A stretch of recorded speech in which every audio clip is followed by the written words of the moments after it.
Hi everyone, it's Ash, and this is Indie Insider. My talented guest this week is Marissa Chibli. How are you, darling? Hello, I am great. Happy Good. Tuesday. Yes, happy Tuesday. I can't believe how time flies. I know. It's It's going so just fast. the weeks go unbelievable. I think, but it's Monday, and then you blink and it's Friday. I think, where's it I gone? know. I know, right? I totally agree. It's horrible. Okay, Marissa, how did you get started in music? Tell us everything.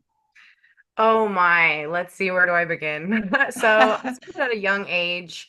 I've always known I wanted to be a performer. I would do all of the talent shows and everything in junior high, well, kindergarten to junior high to high school. I was in theater and choir and everything. And once I stepped foot on a stage, I knew I was like, oh, I love this. So I always knew I wanted to be a performer. I've been singing ever since I was a little kid, and Okay. then I picked up guitar when I was 12 years old.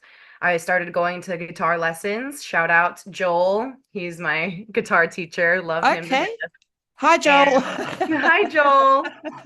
Um, yeah, so I started playing guitar when I was 12 because I knew, if I want to perform on a stage is even better to have an instrument on me, and so fell in love with the guitar, and then I started gigging locally at, restaurants and stuff at age 16, and that's when Wow. it started for me.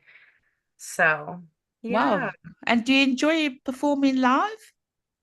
I do so much. It's my passion. I love to perform and sing and have an audience. It was nerve-wracking at first when I was a teenager, but now it's more exciting for me. I just feel in my element when I'm singing and performing in front of an audience. So I absolutely love it. And how do you get the crowd going when you perform live? Do you include them in your songs? Do you make them sing along with you? Of course. Yeah, I always feel out the audience because I play at a wide variety of different venues. And Right. so I would say I do my best to kind of feel out the crowd and see, what genres of music are they into tonight. And Right. obviously I always perform my originals as well, but I do a wide variety of covers.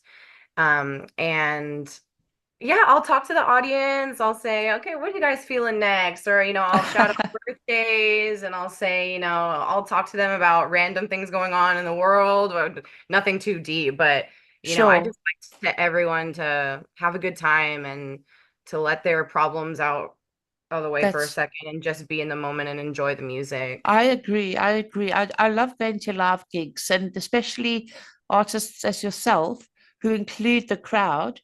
That makes it more memorable instead of just somebody on stage singing, okay, that's our set, bye. I prefer artists like yourself who include the crowd.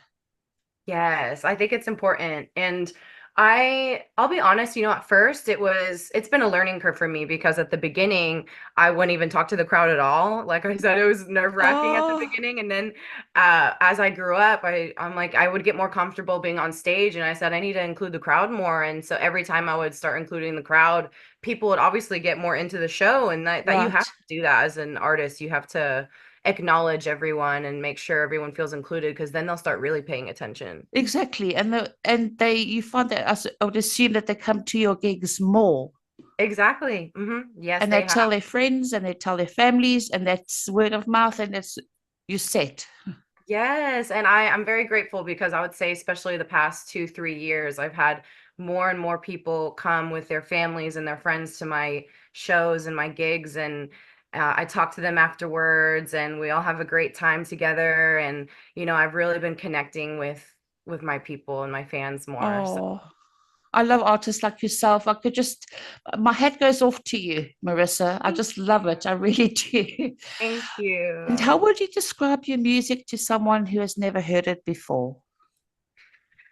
So I would describe my music, dance music, in both English and Spanish. So Oh, I absolutely love to dance. And so most of my music is very upbeat. Right. And because I love being able to get people up on the dance floor and just shake their booties, you know. I love that. Like I like to as well. And so dance music in both English and Spanish because I am Mexican and I love to incorporate my culture into my music. So a lot of Oh, my songs I'll go like my latest single, Enamorada, I go back and forth from English and Spanish inside the song. So and oh, I want to nice. keep doing that. And Yeah. do you find that the crowd sings along with you when you're singing both in English and Spanish? Yeah, I know even just the English speakers, I'll see them like kind of mumbling to themselves and they'll tell me, I don't know what you're saying, but we love it. We love the song. Oh, oh, I love that. I absolutely love that. But yeah, I don't know what you're saying, but I'll teach myself how to sing like that, and I'll just go Yeah. along with it.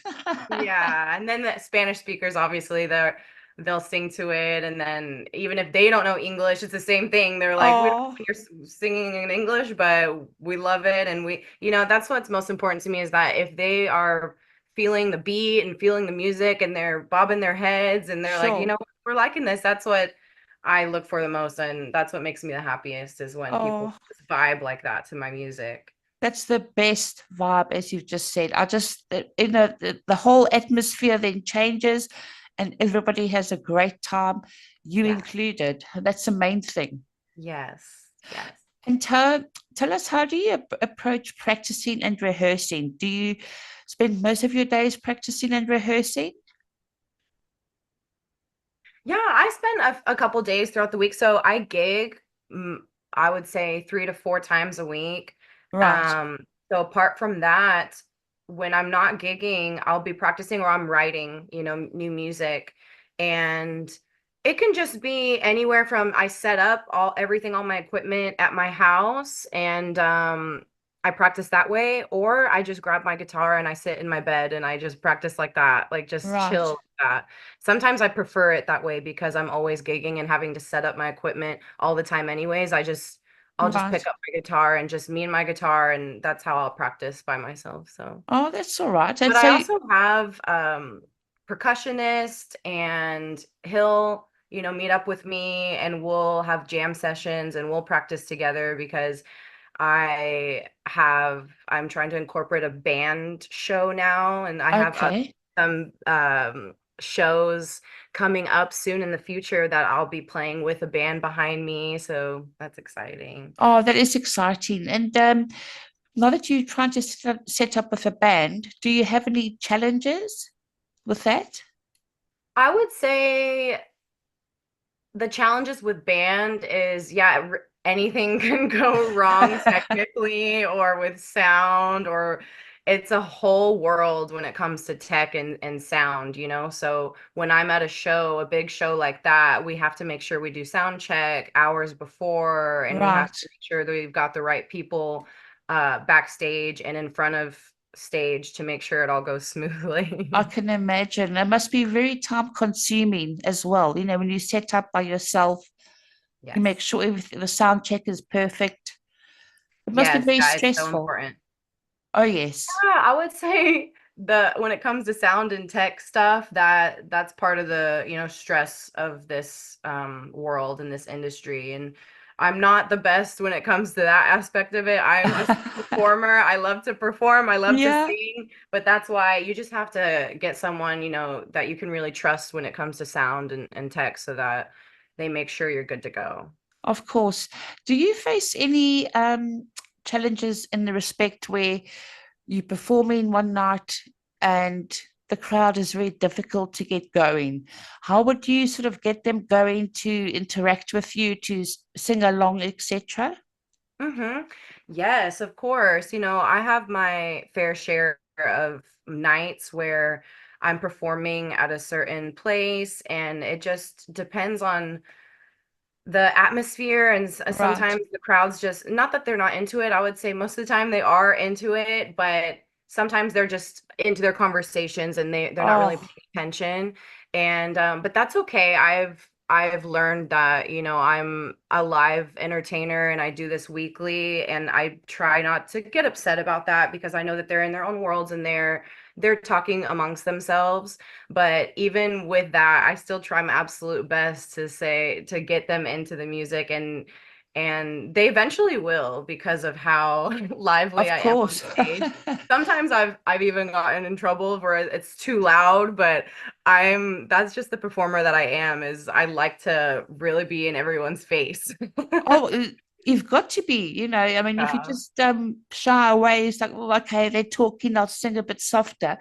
They're there to, they should be actually paying attention to you, not to Hmm. ever discussing whatever they had for dinner or who's seen who, etc. They should be paying attention to you as a Oh, thank performer. you. That's what I think, but Yeah, it's I rude. agree. I agree. Thank you so much for acknowledging that. No, there's no problem. I wish I could, if I had to see somebody, if I had to come and see you perform live, and there's like half the room talking and the other half paying attention to you, if I was you, I'd say, well, guys, don't Hey, talk, I'm here. yeah, I'm here. Hello. Marissa, how do you see the future of the music industry, especially with changes in technology? It's scary, I'll be honest. Everything with AI and Yes. technology is just wild nowadays.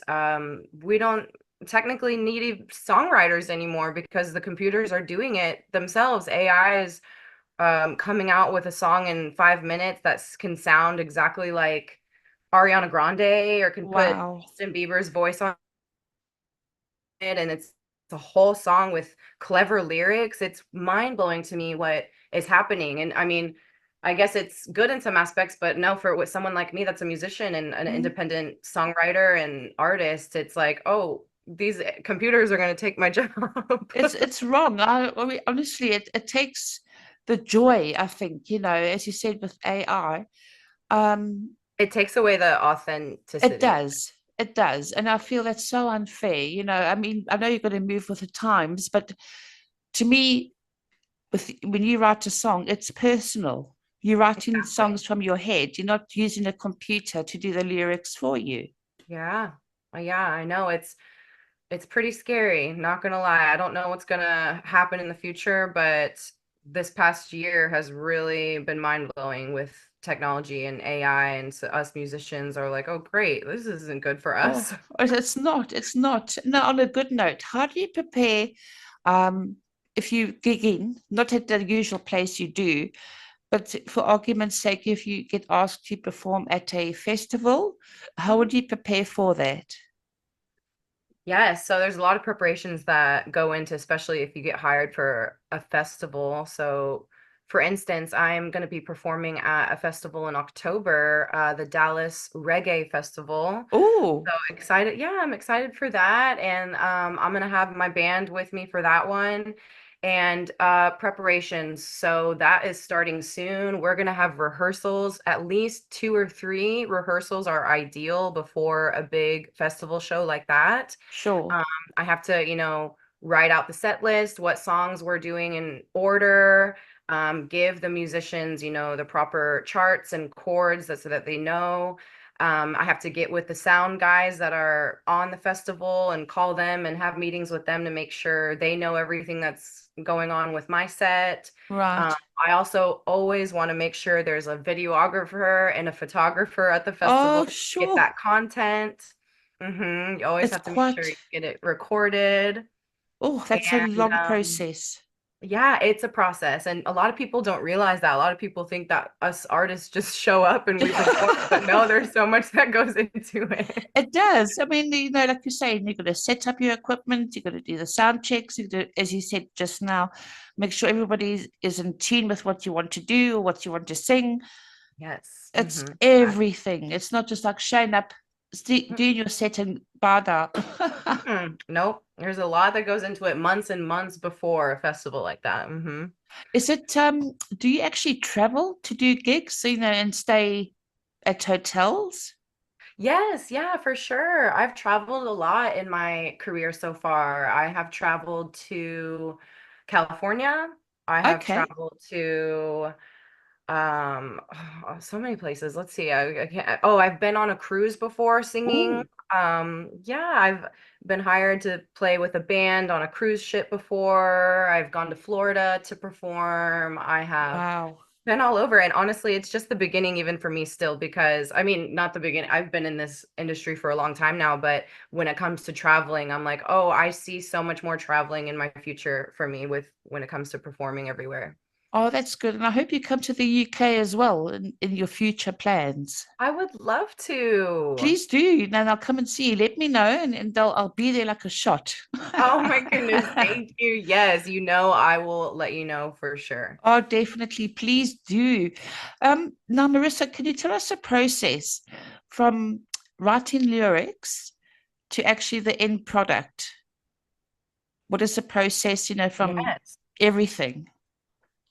Yes, of course. So my process, because it's always different for each musician and artist, but for me, I listen to a beat first. I find beats Right, and melodies come to me first before lyrics. A lot of artists, lyrics come first, but for me, melodies come first. So I listen to a beat and then I'm immediately just, I come up with a right, melody and I will record on just my phone on voice notes, ideas, and then I pick the best melodies I come up with. Sometimes, you have to absolutely love 100% the melody that you know that you're going to record for the final product. So then right. the melodies, and then I write lyrics after I come up with melodies, and then that's it. And then I go into the studio and I record it and put harmonies on top of everything. I put ad libs, and then that what is the final product right there. So that's my Fantastic. process. Now, when you're in the studio, I would assume it's a whole day recording one or two songs. Is that Oh correct? yes. Oh Oh, yes. And I'm very whew, I I'm kind of a perfectionist when it comes to recording, and so I could really be in there for full 24 hours oh making my sure word. everything's good to go. And but yeah, you really want to be precise when it comes to recording days. So it can take hours, but that's okay because I enjoy the process. I love being in the recording studio. But it can take hours because I'm very picky. And Oh, it's nothing wrong with that. sometimes the engineer has to be like, it's okay, that was a great take. Let's stay with Yeah. that one. I'm like, no, I can do it better. So you're pushing yourself, really to the limit to I actually make am. it perfection. Yes, I will not release anything unless I know it's 100% great quality. Of course. Yeah, I'm really big on quality. Quantity for me, I don't release singles as often as some other artists, but when I do, it's a great song. So that's why for Yeah. me it's just quality over quantity in my opinion. So I just try my best to release the best of the best. Well, I admire you for that. I just love your music. I just love, the way you approach, writing lyrics or writing a song, whatever the case may be. And world's your oyster. That's what I think anyway. Yes, of course. I've written my songs all based off of my life experiences, and all my songs I'm so passionate about because they all represent a certain time in my life. Yeah, So it really means a lot to me that you enjoy it, that you enjoy my music. I do, and I just wish more people would support independent artists because the blood, sweat, and tears you put into each song and performing live, it's no easy task. It's not. The music industry, the entertainment industry in general is a very tough industry to be in. And yeah, us independent artists, it's really rough to get discovered and to get noticed, and we can go years and years and years without that happening. But people like you are the reason that we keep going, because there are people like you that believe in us and Yes. that just remind me and remind us that I should not give up. Oh, So thank you, thank Marissa. Honestly, no, well, thank you because, I think independent artists and radio stations work hand in hand. because Yes. without you, we wouldn't have a radio station, Oh, if that makes sense, and vice versa. So I think, independent artists and radio stations, such as, the Swamp, should really, really work hand in hand with artists such as yourself, because you get heard that way, and you get more fans and more listeners and more people buying your music and merchandise. So I just yes, think it's exactly. important. It's so important. And thank you for keeping this going and keeping us alive, this independent artists. Thank you for Oh, well, thank you. Honestly, allowing I us to just, keep going and for people to recognize. oh, it's only a pleasure, honestly. But last but not least, well, who's your earliest musical influences when you were growing up? Immediately, I think Selena Quintanilla. She is a icon in the Mexican American music. She was a Mexican American, and Okay. her Spanish music just made a very huge impact on this country. I feel like the United States, and she was just a beautiful soul, and she had a beautiful voice, and I listened to her music growing up, and I immediately would dance, and I was just so Oh, in awe of her. right. And she unfortunately passed away at an early age, but her music lived on to this day. Her music is played everywhere. And so I Oh, would say her, Selena Quintanilla, and also Shakira. Those oh, two yes. women are pioneers in the music industry, and they influenced me so much. And to this day, I still think of them every time I'm in the recording studio. I say, channel Selena, Yeah. channel Shakira. And that's how I. Oh, no, it's now before we go, because we're almost out of time, Marissa, but tell us where people can buy your music, follow you, and buy your merch. Where can they get hold of you? Yes, of course. So all of my music is on Apple Music. It's on Spotify. My music videos are on YouTube. And everyone can find me with just my name, Marissa Chibli, Marissachibli, on Instagram, Facebook, every Twitter. I have all the social medias, and that's how they find me, just my name. And if they type that in on Spotify, Apple Music, they'll immediately find my music. So Marissa, you've been such a pleasure to talk to, and I'd love to interview again. I really would. You're such a pleasure. You, darling.